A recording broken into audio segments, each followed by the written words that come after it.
Narasi salam empat jari mengajak masyarakat untuk memilih antara paslon 01 atau 03. Dan kalau terjadi dua putaran, pilih salah satu paslon yang menang.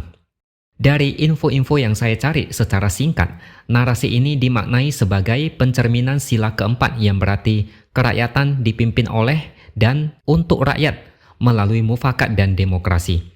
Selain itu, simbol empat jari menggambarkan harapan kekuatan politik baru melawan politik dinasti.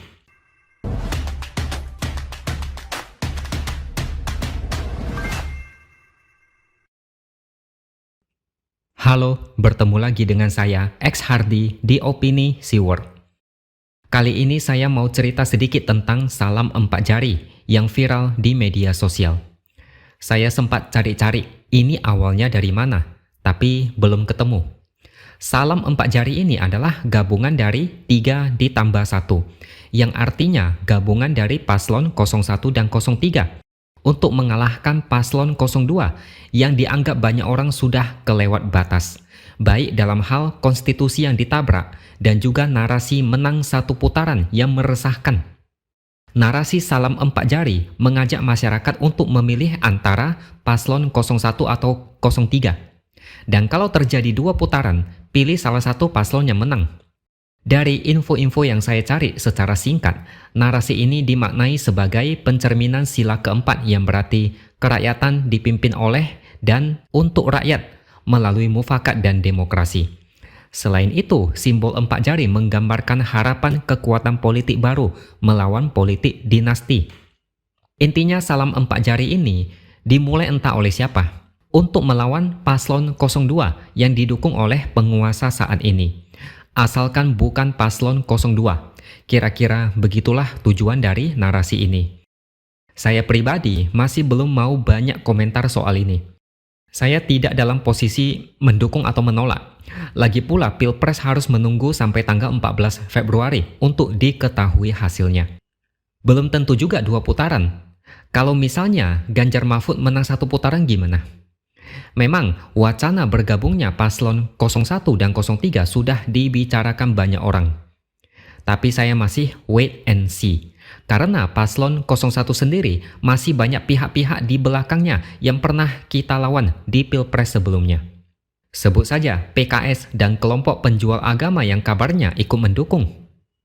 Tapi yang jelas paslon 02 punya common enemy atau lawan politik yang sama. Baik kubu paslon 01 maupun kubu paslon 03 sama-sama muak dengan manuver politik belakangan ini. Mahkamah Konstitusi dilecehkan, konstitusi ditabrak, pengerahan kekuasaan, dinasti politik, nepotisme. Dua kubu ini sama-sama marah dan muak. Dan ini tanda negara ini sedang tidak baik-baik saja. Merusak konstitusi adalah masalah berbahaya yang harus dilawan bersama. Dan ini harus disingkirkan terlebih dahulu. Makanya menurut saya inilah faktor munculnya salam empat jari. Ada bahaya paling besar yang harus diatasi terlebih dahulu. Ini sangat mendesak dan tidak bisa ditawar-tawar. Tidak peduli koalisi ini terwujud atau tidak. Coba kita pakai kacamata dari kubu paslon Prabowo Gibran atau dari kacamata seorang presiden. Kekhawatiran mereka itu ada alasannya dan memang sangat masuk akal. Yang pertama, coba lihat hasil survei Prabowo Gibran yang mentok di angka 40-an hingga 50%. Narasi satu putaran itu omong kosong. Dan uniknya, di Pilpres sebelumnya, hasil perolehan suara Prabowo juga sama, yaitu sekitar 45%. Kalah dengan suara Jokowi Maruf Amin, 55%. Dan sekarang angka itu terulang lagi alias mentok. Yang dulu memilih Prabowo sekarang mungkin masih setia.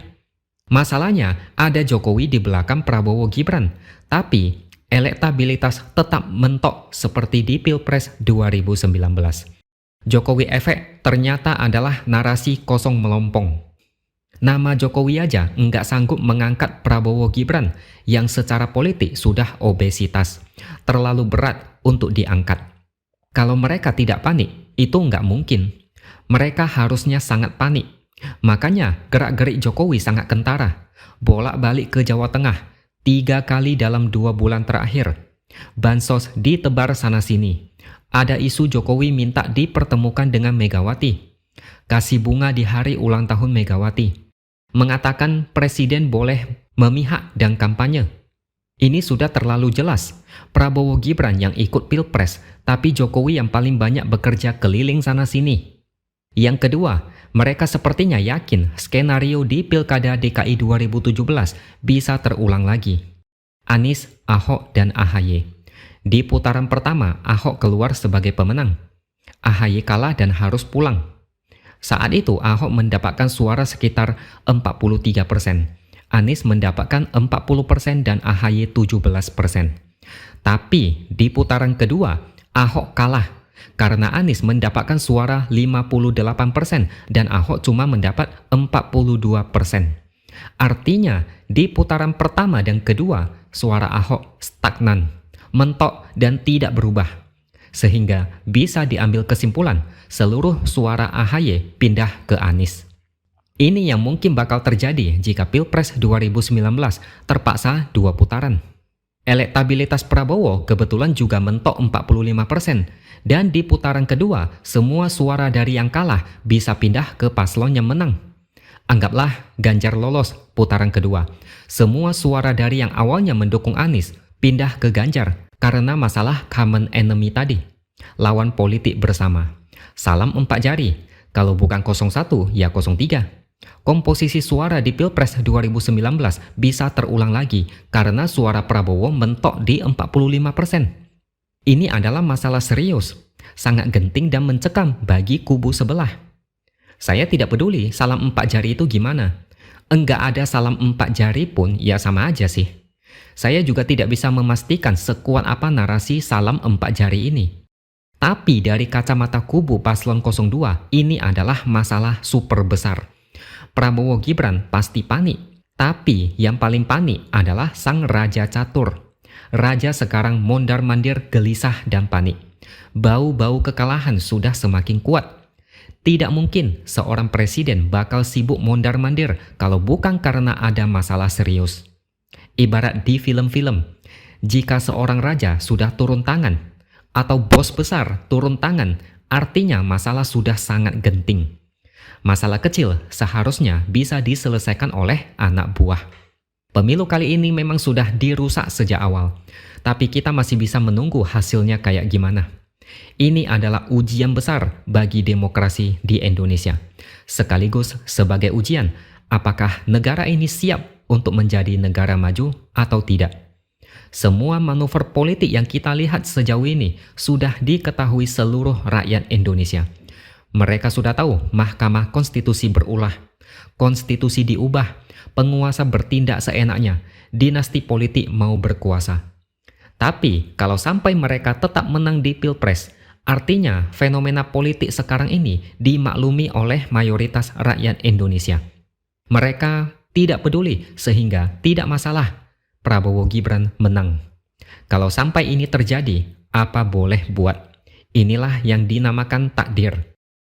Tapi kalau mereka kalah, artinya rakyat sudah cerdas dan negara ini setidaknya masih punya harapan. Oke, sampai di sini dulu opini dari saya. Subscribe channel ini supaya makin berkembang dan jangan lupa tuliskan komentar Anda. Terima kasih sudah menonton dan sampai jumpa lagi di lain kesempatan.